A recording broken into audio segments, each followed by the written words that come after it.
여러분 안녕하세요. 오늘은 정말 중요한 이야기를 하려고 합니다. 제목부터 심상치 않죠? 노후 파산으로 가는 가장 흔한 첫 실수. 여러분은 파산이 어떻게 시작된다고 생각하세요? 큰 사기를 당해서, 사업에 실패해서, 주식으로 큰 돈을 잃어서, 물론 그런 경우도 있습니다. 하지만 대부분은 아닙니다. 제가 오늘 말씀드릴 이야기는 훨씬 더 무섭습니다. 왜냐하면 누구에게나, 정말 누구에게나 일어날 수 있는 일이기 때문입니다. 한 가지 사례부터 말씀드리겠습니다. 부산에 사시는 78살 김모 할아버지 이야기입니다. 할아버지는 3년 전만 해도 재산이 7억 원이 있었습니다. 아파트 한 채에 예금 3억 원, 정말 여유로운 노후였습니다.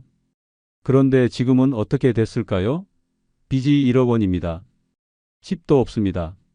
월세방에서 삽니다. 3년 만에 7억에서 마이너스 1억으로 추락한 겁니다. 도대체 무슨 일이 있었을까요? 큰 사기를 당했을까요? 아닙니다. 사업에 실패했을까요? 아닙니다. 그럼 뭘까요? 시작은 이거였습니다. 달랑 10,000원 한 장만 빌려주세요. 네, 맞습니다. 10,000원입니다. 10,000원 한 장에서 시작됐습니다. 믿기시나요? 10,000원이 어떻게 7억 원 파산으로 이어졌는지 오늘 자세히 말씀드리겠습니다. 통계를 보면 더욱 놀랍습니다. 한국소비자원과 금융감독원의 공동조사 결과 노후 파산을 경험한 65세 이상 응답자 중 87%가 작은 실수에서 시작했다고 답했습니다. 큰 사건이 아니었습니다. 거창한 투자 실패도 아니었습니다. 정말 사소하고 작은 이 정도는 괜찮겠지 싶은 일에서 시작됐습니다. 더 무서운 건 이겁니다. 본인들도 몰랐답니다. 이게 파산으로 이어질 줄은 꿈에도 몰랐다고 합니다. 파산은 하루아침에 오지 않습니다. 아주 천천히, 너무 천천히 와서 알아채지 못합니다. 마치 온도를 서서히 올리는 냄비 속 개구리처럼요. 개구리는 물이 뜨거워지는 걸 느끼지 못하고 결국 죽습니다. 노후 파산도 똑같습니다. 오늘 이 영상에서는 노후 파산으로 가는 가장 흔한 5가지 첫 실수를 말씀드리겠습니다. 정말 사소해 보이지만 치명적인 실수들입니다. 그리고 각각의 실수가 어떻게 파산으로 이어지는지 실제 사례와 함께 단계별로 보여드리겠습니다. 더 중요한 건 예방법입니다. 이미 시작했다면 어떻게 멈출 수 있는지 구체적인 방법도 알려드립니다. 여러분 중에 나는 괜찮아라고 생각하시는 분 계실 겁니다. 하지만 오늘 영상을 끝까지 보시면 생각이 바뀔 겁니다. 나도 이거 하고 있네? 하실 겁니다. 이 영상 하나가 여러분의 노후를 지킬 수 있습니다. 절대 가볍게 여기지 마세요. 지금부터 시작하겠습니다. 해시태그 챕터 1 400만 1400 첫 번째 실수는 딱 한 번만이라는 생각으로 빚을 내는 겁니다. 특히 작은 빚부터 시작하는 게 가장 위험합니다. 서울에 사시는 73살 박모 할아버지 사례를 말씀드리겠습니다. 3년 전 일입니다. 할아버지는 갑자기 병원에 가야 했습니다. 정밀 검사를 받아야 했는데 비급여 항목이라 300만 원이 필요했습니다. 할아버지는 예금이 있었습니다. 하지만 정기 예금이었습니다. 중도 해지하면 이자를 잃는데 한 달만 버티면 만기야. 그냥 한 달만 빌려 쓰고 만기 되면 갚으면 되겠네. 이렇게 생각하고 카드론을 받았습니다. 300만 원, 이자는 연 15%. 한 달이면 이자가 37,000원 정도니까 괜찮아. 이자 3만 원 내고 예금 이자 10만 원 받으면 오히려 이득이야. 합리적으로 보였습니다. 할아버지도 똑똑하신 분이었습니다. 계산도 다 하셨습니다. 문제는 그 다음이었습니다. 한 달 후 예금이 만기됐습니다. 그런데 그 돈으로 빚을 갚지 않았습니다. 왜일까요? 그 사이 다른 데 쓸 데가 생겼기 때문입니다. 며느리가 애 학원비가 필요하다고 했습니다. 500만 원. 어차피 카드론 300만 원 있는데 며느리한테 현금으로 500만 원 주고 카드로는 다음 달에 갚지 뭐. 이렇게 생각했습니다. 그리고 다음 달이 됐습니다. 그런데 또 쓸 데가 생겼습니다. 집 보일러가 고장 났습니다. 400만 원. 에이, 한 달만 더. 그 다음 달에 연금 나오면 갚지. 이렇게 석 달이 지났습니다. 카드론 300만 원은 그대로 있었습니다. 이자만 10만 원 넘게 냈습니다. 할아버지는 생각했습니다. 이자만 내면 손해네. 이번 달에 꼭 갚아야지. 그런데 갚지 못했습니다. 왜냐하면 그 사이 카드값이 많이 나왔기 때문입니다. 여행도 갔다 왔고 손주 용돈도 주고 외식도 했습니다. 600만 원. 카드값 600만 원을 내려면 예금을 깨야 하는데 카드론 300만 원도 갚아야 하면 900만 원이 필요해. 그럼 예금이 너무 많이 줄어. 일단 카드론 이자만 내고 카드값만 내자. 이렇게 결정했습니다. 그리고 6개월이 지났습니다. 카드론 300만 원은 여전히 그대로입니다. 그런데 이자를 6개월 동안 20만 원 넘게 냈습니다. 할아버지는 계산을 해봤습니다. 1년 이자가 45만 원이네. 300만 원 빌려서 1년에 45만 원 이자를 내다니. 이건 아니야. 빨리 갚아야지. 그런데 그때 또 일이 생겼습니다. 아들이 차 사고가 났습니다. 보험 처리가 안 되는 부분이 있어서 500만 원이 필요했습니다. 할아버지는 또 고민했습니다. 예금을 800만 원 깨자니 아깝고 그렇다고 아들을 안 도와줄 수도 없고 어차피 카드론 300만 원 있는데 200만 원만 더 빌려서 500만 원 만들자. 그리고 다음에 한꺼번에 500만 원 갚자. 이렇게 카드론을 200만 원 추가했습니다. 이제 총 500만 원 빚입니다. 그런데 문제는 여기서 끝이 아니었습니다. 1년이 지났습니다. 카드론 500만 원은 여전합니다. 1년 동안 이자를 75만 원 냈습니다. 할아버지는 화가 났습니다. 이자만 75만 원을 냈어. 이건 말이 안 돼. 이번에 꼭 갚자. 그런데 그때 할머니가 아프셨습니다. 병원비가 800만 원 나왔습니다. 할아버지는 예금을 깼습니다. 1000만 원을 깼습니다. 병원비 800만 원 내고 카드론 500만 원 갚으려고 했습니다. 그런데 막상 손에 1000만 원을 쥐니까 생각이 바뀌었습니다. 카드론 500만 원은 이자가 연 15%야. 1년에 75만 원. 한 달에 6만 원 정도. 그 정도는 연금으로 낼 수 있어. 굳이 지금 갚을 필요 있나? 이 1000만 원으로 적금을 들까? 결국 카드론을 갚지 않았습니다. 그리고 그 1000만 원 중 200만 원은 적금을 들었고 나머지는 생활비로 조금씩 썼습니다. 2년이 지났습니다. 이제 상황이 심각해졌습니다. 왜냐하면 카드론 이자를 내는 게 부담스러워지기 시작했기 때문입니다. 한 달에 6만 원이 만만치 않았습니다. 그래서 할아버지는 결정했습니다. 다른 카드로 현금 서비스를 받아서 이 카드론을 갚자. 그 카드는 이자가 조금 낮대. 이렇게 해서 어카드 500만 원을 갚고 피카드로 500만 원을 빌렸습니다. 이게 돌려막기의 시작이었습니다. 석 달 후에는 피카드 이자가 부담스러워서 C카드로 또 갚았습니다. 그리고 또 석 달 후에는 T카드로 갚았습니다. 이 과정에서 수수료가 계속 나갔습니다. 카드론을 갚고 새로 받을 때마다 수수료가 2%씩 붙었습니다. 500만 원에 2%면 10만 원입니다. 4번 갈아타면 40만 원이 수수료로 나간 겁니다. 3년이 지났습니다. 이제 카드가 4개입니다. 총 빚이 3천만 원입니다. 어떻게 500만 원이 3천만 원이 됐을까요? 카드론 500만 원은 그대로인데 생활비가 부족해서 카드를 계속 썼기 때문입니다. 카드 값을 못 내면 리볼빙이 됐습니다. 리볼빙 이자는 더 높습니다. 연 20%가 넘습니다. 할아버지는 이제 매달 이자만 50만 원씩 냅니다. 연금이 150만 원인데 이자로 50만 원, 생활비로 100만 원 쓰면 남는 게 없습니다. 빚을 갚을 방법이 없습니다. 결국 할아버지는 결정했습니다. 집을 담보로 대출을 받기로 했습니다. 3천만 원 빚을 갚고 새로 시작하려고요. 집 담보 대출 5천만 원을 받았습니다.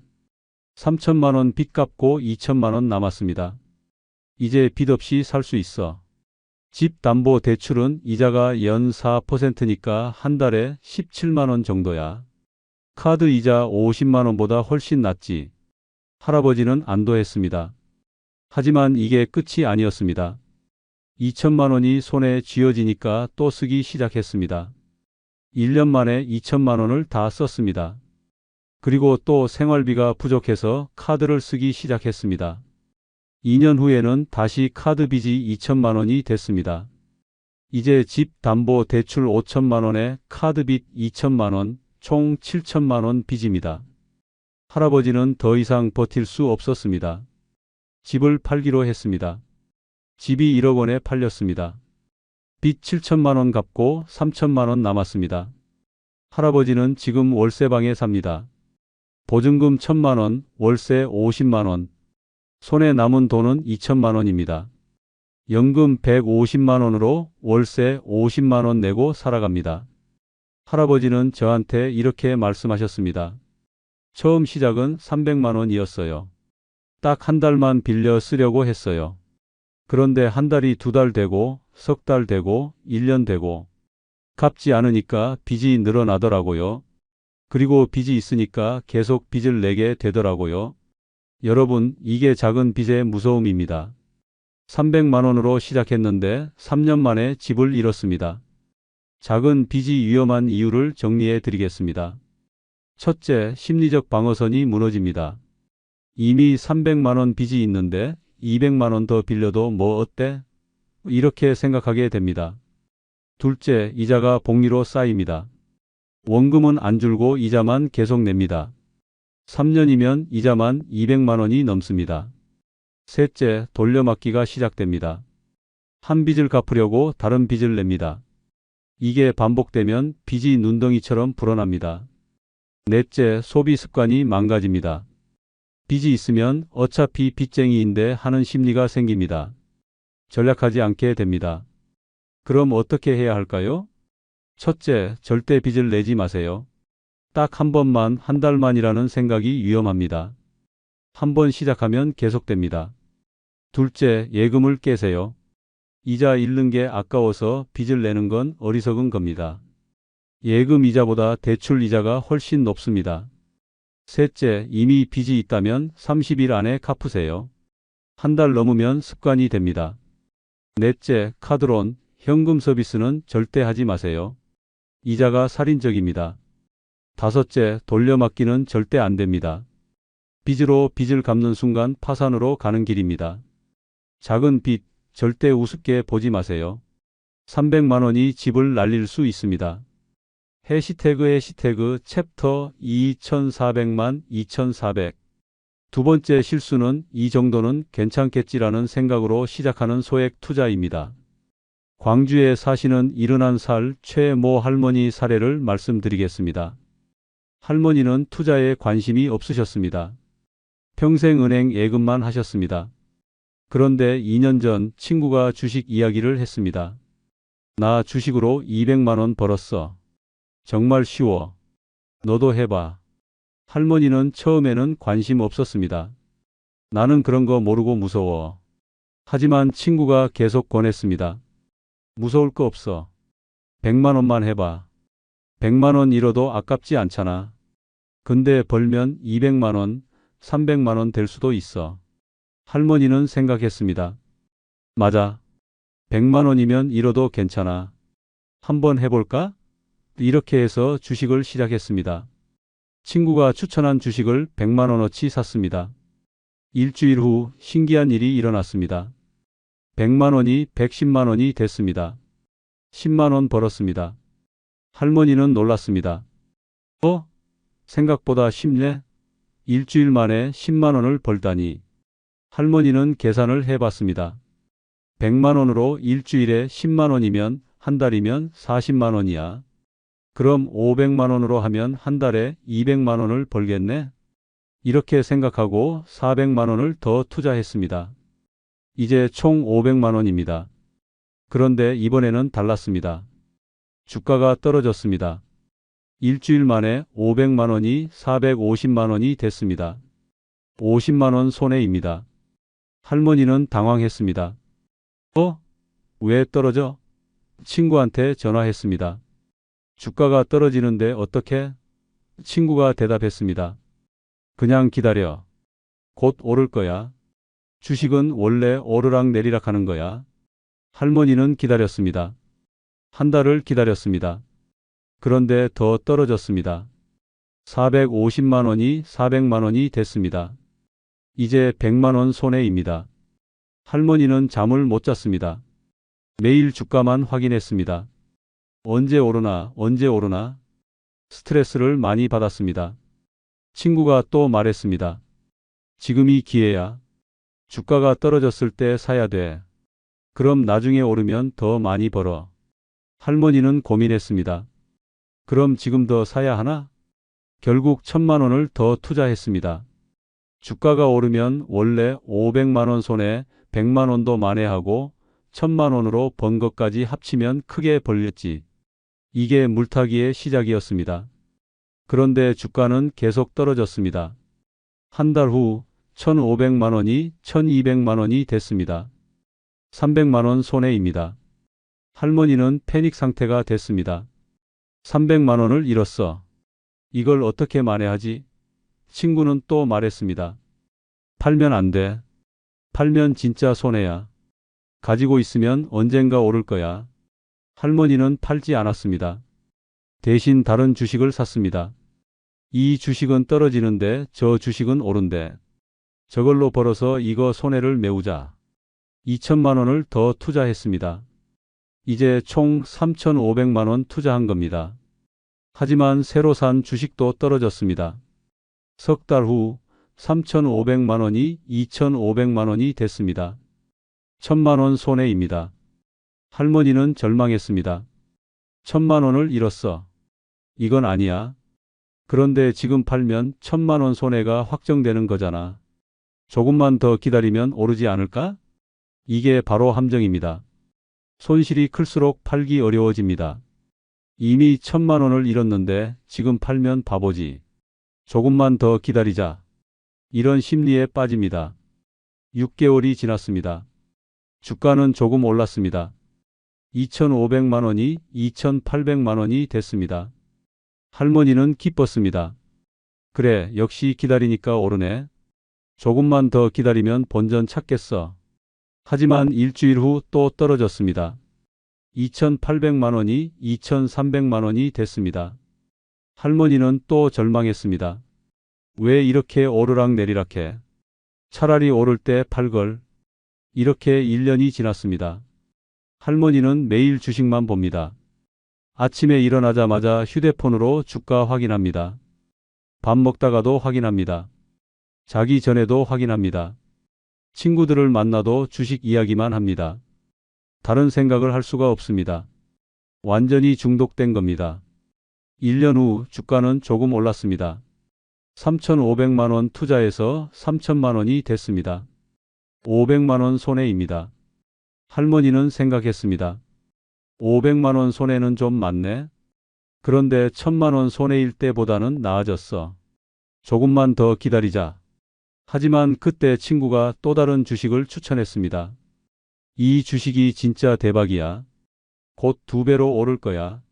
지금 안 사면 후회해. 할머니는 또 혹했습니다. 그 주식으로 빨리 벌어서 지금 손해를 만회하자. 2년 동안 모은 예금 5천만 원을 다 넣었습니다. 그 주식은 한 달 동안 정말 올랐습니다. 5천만 원이 6천만 원이 됐습니다. 할머니는 환호했습니다. 봐, 내 선택이 맞았어. 하지만 팔지 않았습니다. 더 오를 거야. 7천, 8천까지 가겠어. 그런데 그 다음 주에 폭락했습니다. 6천만 원이 3천만 원이 됐습니다. 반토막이 난 겁니다. 할머니는 기절할 것 같았습니다. 결국 할머니는 모든 주식을 팔았습니다. 총 투자 8,500만 원, 남은 돈 6천만 원, 2,500만 원 손해를 본 겁니다. 할머니는 저한테 이렇게 말씀하셨습니다. 처음 시작은 100만 원이었어요. 이 정도는 괜찮겠지 했어요. 그런데 100만 원으로 10만 원을 버니까 욕심이 났어요. 그 다음부터는 멈출 수가 없었어요. 여러분, 소액 투자가 위험한 이유를 정리해 드리겠습니다. 첫째, 성공 경험이 착각을 만듭니다. 처음에 운 좋게 벌면 나도 할 수 있어라고 착각합니다. 둘째, 손실을 만회하려고 더 큰 돈을 넣습니다. 이미 100만 원 잃었는데 1000만 원 넣어서 만회하자, 이런 심리입니다. 셋째, 중독성이 강합니다. 매일 확인하고 매일 생각하고 다른 일을 못합니다. 넷째, 감정적 결정을 하게 됩니다. 공포와 욕심에 휘둘립니다. 냉정한 판단을 못합니다. 그럼 어떻게 해야 할까요? 첫째, 괜찮은 금액은 없습니다. 100만 원도 소중한 돈입니다. 둘째, 투자는 여유 자금으로만 하세요. 전 재산의 10% 이내로 제한하세요. 셋째, 손실 한도를 정하세요. 20% 손실 나면 무조건 판다, 이렇게 미리 정하세요. 넷째, 물타기 절대 하지 마세요. 떨어지는 주식에 돈을 더 넣는 건 자살 행위입니다. 다섯째, 이미 중독됐다면 당장 멈추세요. 하루에 한 번 이상 확인하면 중독입니다. 소액 투자 결코 안전하지 않습니다. 100만 원이 2억으로 이어질 수 있습니다. 해시태그 챕터 3 2400만 3500. 세 번째 실수는 자식인데 뭐라는 생각으로 자녀에게 주는 첫 50만 원입니다. 인천에 사시는 75살 이모 할아버지 사례를 말씀드리겠습니다. 할아버지는 재산이 5억 원 정도 있었습니다. 아들 하나를 키우셨습니다. 5년 전 어느 날 아들이 전화했습니다. 아버지, 이번 달 좀 빠듯해요. 용돈 50만 원만 주시면 안 돼요? 할아버지는 흔쾌히 주셨습니다. 그래, 50만 원쯤이야. 50만 원은 할아버지한테 큰 돈이 아니었습니다. 한 달 연금이 200만 원이니까 충분히 줄 수 있는 금액이었습니다. 자식이 어려운데 도와줘야지. 다음 달에 아들이 또 전화했습니다. 아버지, 죄송한데 이번 달도 50만 원만 부탁드려요. 다음 달엔 안 그럴게요. 할아버지는 또 주셨습니다.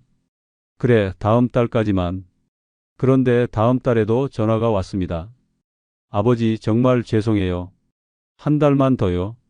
할아버지는 조금 불편했지만 또 주셨습니다. 이번이 마지막이야. 하지만 넷째 달에도 전화가 왔습니다. 이번에는 할아버지가 물었습니다. 야, 너 왜 매달 돈이 부족하니? 월급 받잖아. 아들이 대답했습니다. 아버지, 요즘 물가가 얼마나 올랐는지 아세요? 월급으로는 생활이 안 돼요. 아이들 학원비만 100만 원이에요. 집 대출 이자도 내야 하고요. 할아버지는 안쓰러웠습니다. 그래, 힘들겠구나. 그리고 또 50만 원을 주셨습니다. 이렇게 6개월이 지났습니다. 매달 50만 원씩 총 300만 원을 준 겁니다. 6개월쯤 되니까 아들이 말했습니다. 아버지, 매달 50만 원 달라고 하기도 그렇고 아버지도 번거로우시잖아요. 그냥 매달 100만 원씩 주시면 안 될까요? 그럼 제가 따로 말씀 안 드려도 되고요. 할아버지는 고민했습니다. 100만 원은 좀 많은데. 하지만 아들 말도 맞았습니다. 매달 전화하는 것도 서로 불편했습니다. 그래, 100만 원씩 주자. 이렇게 매달 100만 원이 고정됐습니다. 1년이 지났습니다. 1200만 원을 준 겁니다. 할아버지는 계산해 봤습니다. 1년에 1200만 원이면 적지 않은데 언제까지 줘야 하나? 그런데 멈출 수가 없었습니다. 왜냐하면 아들이 이제 그 돈을 생활비로 쓰고 있었기 때문입니다. 갑자기 안 주면 아들이 생활을 못합니다. 할아버지가 한번 말했습니다. 아들아, 아버지도 이제 힘들어. 매달 100만 원이 부담이야. 아들이 대답했습니다. 그럼 어떡해요? 저는 이제 그 돈 없으면 생활 못해요. 월급에 아버지 주시는 100만 원 포함해서 생활비를 짰거든요. 할아버지는 할 말이 없었습니다. 자기가 매달 주니까 아들이 거기에 맞춰서 생활하게 된 겁니다. 이제 끊을 수가 없었습니다. 2년이 지났습니다. 총 2,400만 원을 줬습니다. 그런데 그때 아들이 말했습니다. 아버지, 저 차 좀 바꾸고 싶어요. 지금 차가 너무 낡았어요. 2천만 원만 도와주시면 안 될까요? 할아버지는 놀랐습니다. 뭐? 2천만 원? 너 매달 100만 원씩 받고 있잖아. 거기서 모아서 사든지 해. 아들이 말했습니다. 그 돈은 생활비예요. 거기서 어떻게 모아요? 차는 필요한 거예요. 출퇴근도 해야 하고 애들 학원도 데려다 줘야 하고요. 할아버지는 고민했습니다. 아들 말도 맞았습니다. 차가 필요하긴 합니다. 그래, 2천만 원 주마. 대신 앞으로 이런 거 없어야 한다. 2천만 원을 줬습니다. 그리고 3년이 지났습니다. 매달 100만 원은 계속 줬습니다. 3년이면 3,600만 원입니다. 차값 2천만 원 합치면 5,600만 원입니다. 그런데 그때 아들이 또 왔습니다. 아버지, 저희 집 좀 옮기려고요. 지금 전세집이 너무 좁아요. 애들도 커서 방이 필요해요. 계약금이 5천만 원이에요. 할아버지는 화가 났습니다. 야, 너 나한테 얼마나 받은 줄 아니? 벌써 5천만 원 넘게 받았어. 이제 그만해. 아들이 울었습니다. 아버지, 제발요. 애들이 불쌍해요. 좁은 집에서 애들이 공부도 제대로 못해요. 이번만 도와주세요. 다음부터는 정말 안 그럴게요. 할아버지는 또 마음이 약해졌습니다. 손주 생각하니 안 줄 수가 없었습니다. 알았어. 5천만 원 주마. 근데 정말 이번이 마지막이야. 5천만 원을 줬습니다. 이제 총 1억 원이 넘습니다. 4년 동안 1억 원을 준 겁니다. 그리고 5년째가 됐습니다. 아들이 또 왔습니다. 아버지, 저 사업 하나 하려고요. 친구랑 같이 회사를 차리려는데 1억 원만 투자해 주시면 안 될까요? 할아버지는 기가 막혔습니다. 야, 너 나한테 벌써 1억 넘게 받았어. 이제 그만 좀 해. 아들이 말했습니다. 아버지, 그건 그때그때 필요해서 받은 거잖아요. 이건 투자예요. 성공하면 2배로 갚아드릴 거. 할아버지는 거절했습니다. 안 돼. 이제 진짜 안 돼. 하지만 아들은 매일 찾아와서 설득했습니다. 한 달을 설득했습니다. 결국 할아버지는 졌습니다. 알았어. 1억 주마. 근데 이건 빌려주는 거야. 갚아야 해. 1억 원을 줬습니다. 이제 총 2억 원입니다. 아들 사업은 1년 만에 망했습니다. 1억 원이 날아갔습니다. 아들은 할아버지한테 와서 울었습니다. 아버지, 죄송해요. 갚고 싶은데 돈이 없어요. 할아버지는 허탈했습니다.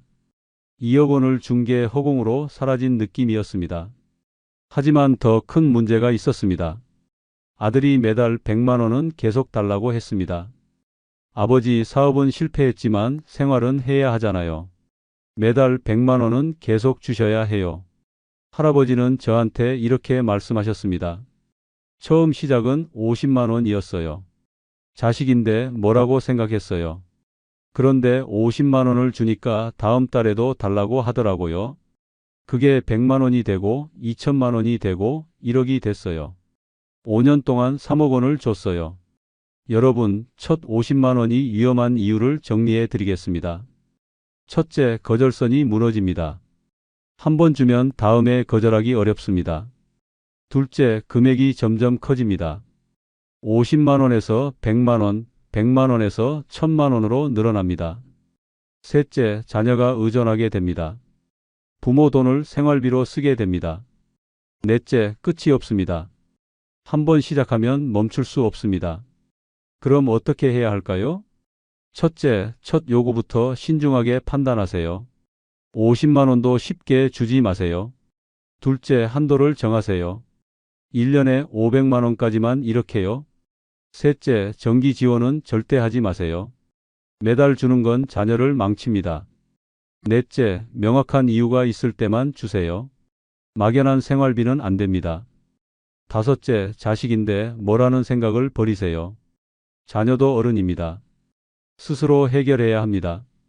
첫 50만 원 절대 가볍지 않습니다.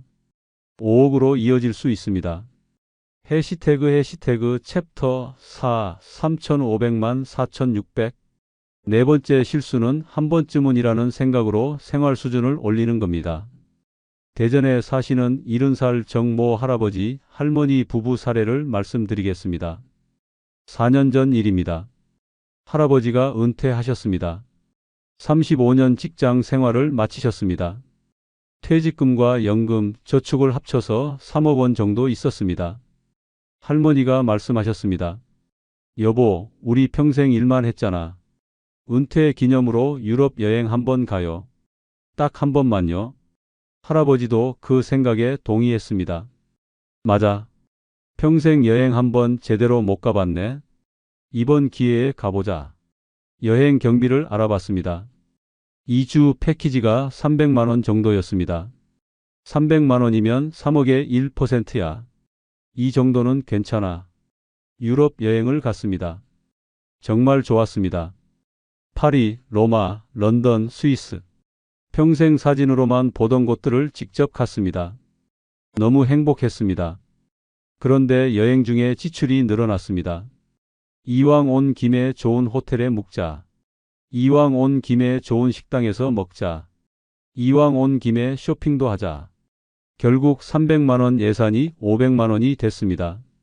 하지만 행복했으니까 괜찮았습니다. 평생 한 번인데 뭐. 귀국했습니다. 그런데 일상으로 돌아오니 허전했습니다. 여행이 이렇게 좋은 줄 몰랐네. 다시 가고 싶다. 6개월 후 할머니가 또 말했습니다. 여보, 이번엔 동남아 가요. 유럽보다 싸잖아요. 200만 원이면 돼요. 할아버지는 조금 망설였습니다. 또 가? 아직 6개월밖에 안 됐는데?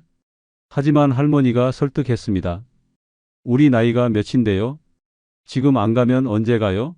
건강할 때 가야죠. 할아버지도 가고 싶었습니다. 그래, 가자. 동남아 여행을 갔습니다. 또 좋았습니다. 바다, 맛있는 음식, 스파. 정말 행복했습니다. 이번에도 예산을 넘겼습니다. 200만 원 예정이었는데 300만 원 썼습니다. 귀국 후 할머니가 말했습니다. 여보, 우리 1년에 4번 여행 가요. 분기마다 한 번씩요. 계절마다 다른 곳을 가는 거예요. 할아버지는 계산해 봤습니다. 한 번에 300만 원이면 1년에 1200만 원이네. 그건 좀 많은 것 같은데. 하지만 할머니는 고집했습니다. 우리 평생 일만 했어요. 이제 좀 즐기며 살아요. 돈이 뭐 하려고 있어요? 할아버지도 동의했습니다. 맞아. 건강할 때 즐겨야지. 1년에 4번 여행을 다니기 시작했습니다. 봄에 일본, 여름에 유럽, 가을에 동남아, 겨울에 국내. 정말 즐거웠습니다. 그런데 여행만 하는 게 아니었습니다. 평소 생활도 바뀌기 시작했습니다. 외식이 잦아졌습니다. 전에는 한 달에 한두 번 외식했는데 이제는 일주일에 두세 번 외식했습니다. 여행도 다니는데 외식쯤이야. 맛있는 거 먹으면서 살아야지. 이렇게 생각했습니다. 한 달 외식비가 50만 원에서 200만 원으로 늘었습니다. 옷도 자주 샀습니다. 여행 갈 때 입을 옷이 필요해. 좋은 식당 갈 때는 좀 차려입어야지. 한 달에 100만 원씩 옷을 샀습니다. 할머니는 명품 가방도 샀습니다. 평생 명품 한 번 안 가져봤어요. 한 개쯤은 가져도 되잖아요. 500만 원짜리 가방을 샀습니다. 할아버지는 골프를 시작했습니다. 친구들이 다 골프 쳐요. 나만 안 하면 어울리기 어려워요. 골프 회원권 2천만 원, 장비 500만 원을 썼습니다. 2년이 지났습니다. 계산해보니 놀랐습니다. 마이너스 여행비 1년 1200만 원, 2년 2400만 원. 마이너스 외식비 한 달 200만 원, 24개월 4800만 원. 마이너스 옷값 한 달 100만 원, 24개월 2400만 원. 마이너스 명품, 골프 등 3000만 원. 마이너스 총합 1억 2600만 원. 2년 동안 1억 2600만 원을 쓴 겁니다. 3억에서 1억 8천만 원 남았습니다. 할아버지는 놀랐습니다. 우리가 이렇게 많이 썼어? 하지만 멈출 수가 없었습니다. 왜냐하면 생활 수준이 올라간 상태에서 내리기가 너무 어려웠기 때문입니다. 이제 여행 안 가? 그럴 수 없었습니다. 여행이 너무 좋았고 친구들한테도 여행 이야기를 했습니다. 갑자기 안 가면 친구들이 뭐라고 생각할까봐 걱정됐습니다. 이제 외식 안 해? 그것도 어려웠습니다. 맛있는 음식에 익숙해졌습니다. 집에서 해 먹으면 맛없게 느껴졌습니다. 옷 안 사? 그것도 힘들었습니다. 좋은 옷을 입다가 저렴한 옷을 입으면 초라해 보였습니다. 결국 계속 같은 수준으로 살았습니다.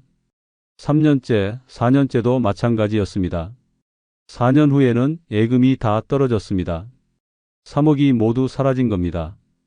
이제 연금만 남았습니다. 한 달 연금이 200만 원인데 지출이 350만 원입니다.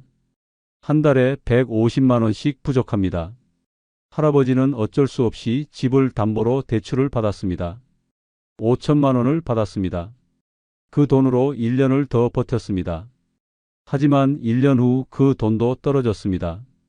이제 집을 팔아야 했습니다. 집을 팔고 작은 집으로 이사했습니다. 할아버지는 저한테 이렇게 말씀하셨습니다. 처음 시작은 유럽 여행 한 번이었어요. 평생 한 번쯤은 이렇게 생각했어요. 그런데 한 번이 두 번 되고 1년에 4번이 됐어요. 거기다 외식, 쇼핑, 골프까지. 생활 수준을 올리는 건 쉬운데 내리는 건 정말 어렵더라고요. 여러분, 생활 수준 상향이 위험한 이유를 정리해 드리겠습니다. 첫째, 한 번 올린 수준은 내리기 어렵습니다. 좋은 걸 경험하면 이전으로 돌아가기 힘듭니다. 둘째, 한 번쯤은이 반복됩니다. 한 번으로 끝나지 않습니다. 셋째, 연쇄작용이 일어납니다. 여행하면 옷도 사게 되고 외식도 하게 됩니다. 넷째, 정당화하게 됩니다. 돈이 뭐 하려고 있어? 나이 들면 못해 이런 핑계를 댑니다. 그럼 어떻게 해야 할까요? 첫째, 은퇴 후 예산을 정하세요. 1년에 얼마 쓸 건지 미리 정하세요. 둘째, 특별 지출은 1년에 한두 번만 하세요. 여행은 1년에 한 번이면 충분합니다. 셋째, 생활비를 점진적으로 올리지 마세요. 갑자기 외식을 늘리거나 쇼핑을 늘리지 마세요. 넷째, 한 번쯤은이라는 말을 조심하세요. 한 번이 10번이 됩니다. 다섯째, 주변 사람과 비교하지 마세요.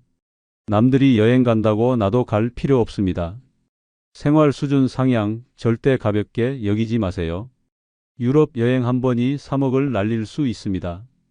해시태그 챕터 5 4600만 5600 다섯 번째 실수는 다들 하던데라는 생각으로 친구를 따라하는 겁니다. 부산에 사시는 73살 강모 할머니 사례를 말씀드리겠습니다. 할머니는 친구 모임이 하나 있었습니다. 같은 아파트 단지에 사는 70대 할머니들 5명이 일주일에 한 번씩 만났습니다. 3년 전 어느 날 친구 어가 말했습니다. 나 골프 배우기 시작했어. 정말 재미있어. 너희도 해봐. 강 할머니는 관심 없었습니다. 골프? 나는 그런 거 안 해. 하지만 한 달 후 친구 B도 골프를 시작했습니다. 나도 시작했어. 어랑 같이 배우는데 정말 좋아. 이제 5명 중 2명이 골프를 했습니다. 모임 때마다 골프 이야기만 했습니다. 오늘 레슨에서 이렇게 쳤는데 다음 주에 필드 나가기로 했어. 강 할머니는 소외감을 느꼈습니다. 석 달 후 친구 C도 골프를 시작했습니다. 이제 5명 중 3명이 골프를 합니다. 강 할머니와 친구 D만 안 했습니다. 어느 날 친구들이 말했습니다. 우리 다음 주에 골프장 가기로 했어. 너희도 같이 갈래? 강 할머니는 난처했습니다. 나는 골프 못 치는데. 친구들이 말했습니다. 그럼 너희만 빠지는 거야? 아쉽다. 강 할머니는 속상했습니다. 친구들과 함께 못 가는 게 서러웠습니다. 집에 와서 생각했습니다. 나도 골프를 배워야 하나? 친구들이랑 어울리려면. 다음 주에 강 할머니도 골프를 등록했습니다. 등록비 200만 원, 장비 300만 원, 연습장 월 회비 50만 원, 총 550만 원을 썼습니다. 처음에는 재미있었습니다. 친구들과 함께 할 수 있어서 좋았습니다. 하지만 비용이 계속 나갔습니다. 레슨비, 연습 장비, 필드비. 한 달에 150만 원씩 나갔습니다. 6개월 후 친구 어가 또 새로운 걸 시작했습니다. 나 주식하기 시작했어. 한 달에 100만 원씩 벌었어. 강 할머니는 귀가 솔깃했습니다. 진짜? 어떻게 하는 건데?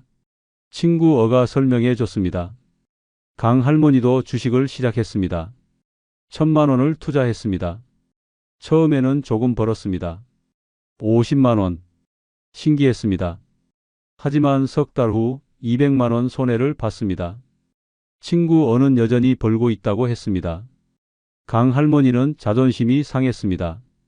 왜 친구는 벌고 나는 잃지? 더 열심히 했습니다. 1,000만 원을 더 투자했습니다. 하지만 또 잃었습니다. 1년 동안 주식으로 500만 원 손해를 봤습니다. 그 사이 친구 B는 해외여행을 자주 다니기 시작했습니다. 나 지난달에 유럽 갔다 왔어. 다음 달엔 일본 가. 강 할머니는 부러웠습니다. 나도 여행 가야 하나? 친구들은 다 가는데 나만 안 가면 뒤처지는 것 같아. 강 할머니도 여행을 가기 시작했습니다. 1년에 3번, 한 번에 300만 원씩, 1년에 900만 원을 여행에 썼습니다. 또 친구 씨는 손주한테 명절 용돈을 100만 원씩 준다고 했습니다. 손주가 이제 대학생인데 100만 원은 줘야지. 강 할머니는 걱정됐습니다. 나는 50만 원씩 주는데 친구는 100만 원 준대. 우리 손주가 알면 서운해하지 않을까? 강 할머니도 손주 용돈을 100만 원으로 올렸습니다. 손주가 셋이니까 명절마다 300만 원.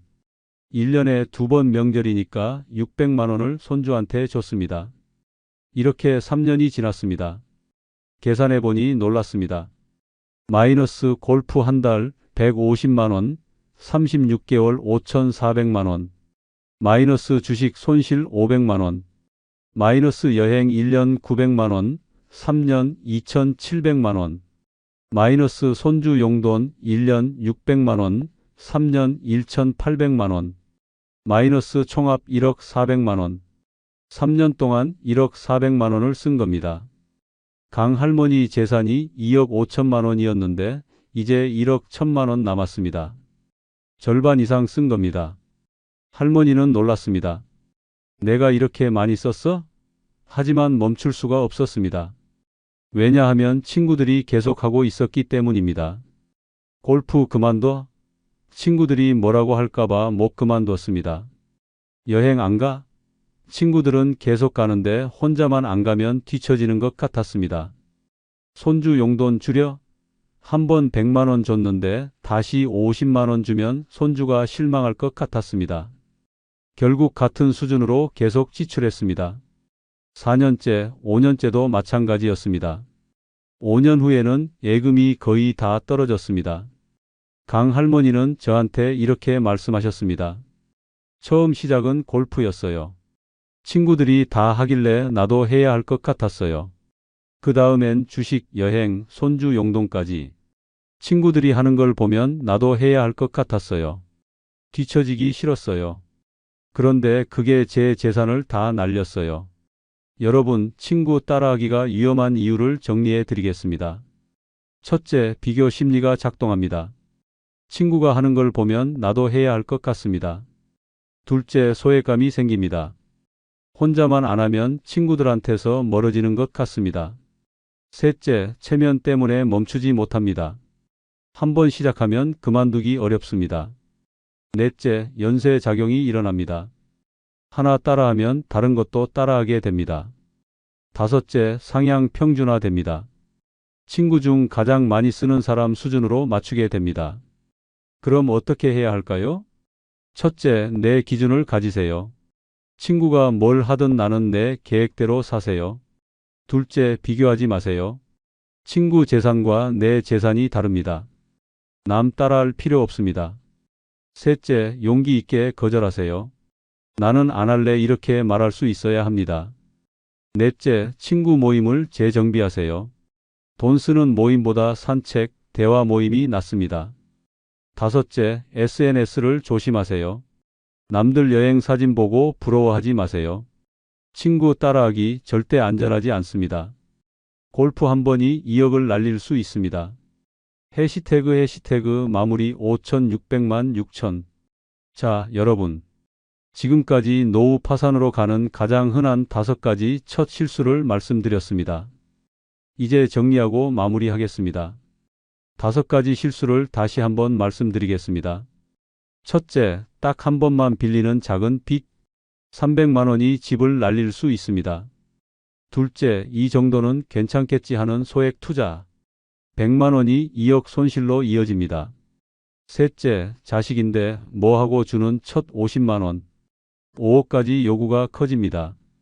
넷째, 한 번쯤은 하는 생활 수준 상향.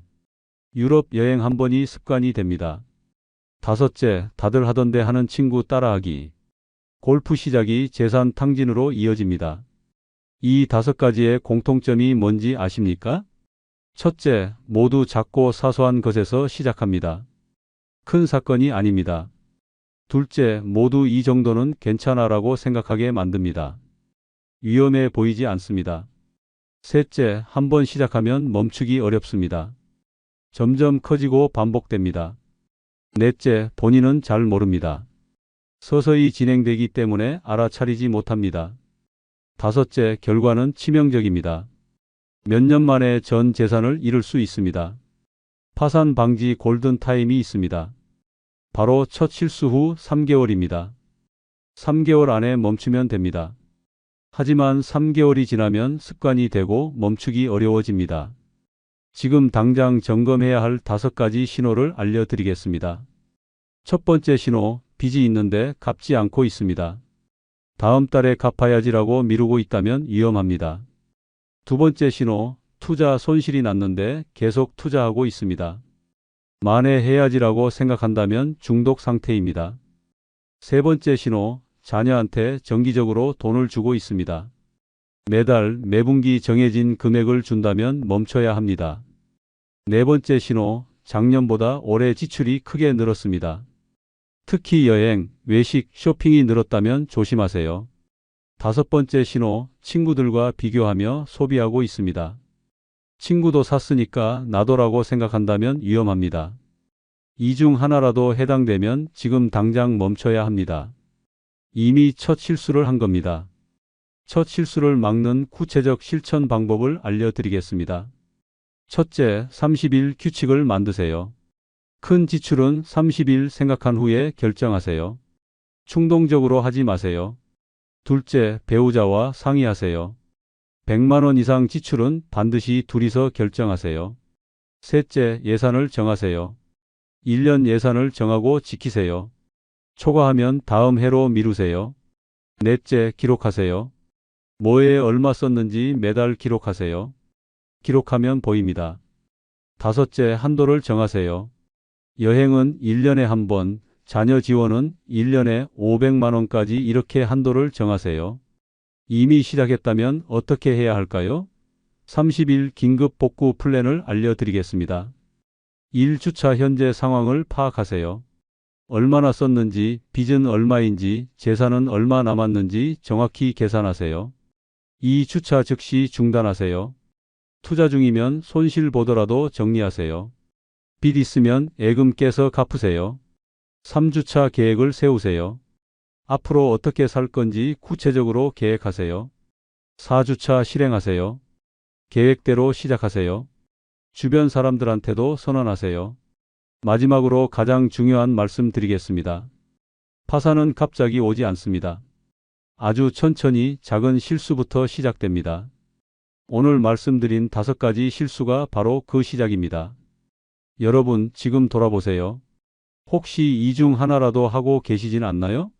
작은 빚, 소액 투자, 자녀 지원, 생활 수준 상향, 친구 따라하기. 하나라도 해당되면 지금 당장 멈추세요. 3개월 안에 멈추면 됩니다. 하지만 1년, 2년 지나면 멈출 수 없습니다. 여러분의 노후는 여러분이 지켜야 합니다. 작은 실수를 방치하지 마세요. 지금 바로 행동하세요.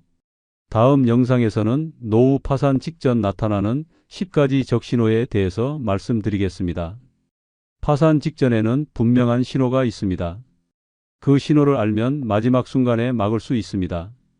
구독과 좋아요, 알림 설정 부탁드립니다. 여러분의 안전한 노후를 위해 계속 좋은 정보 전해드리겠습니다. 오늘도 건강하시고 현명한 선택하시길 바랍니다. 감사합니다.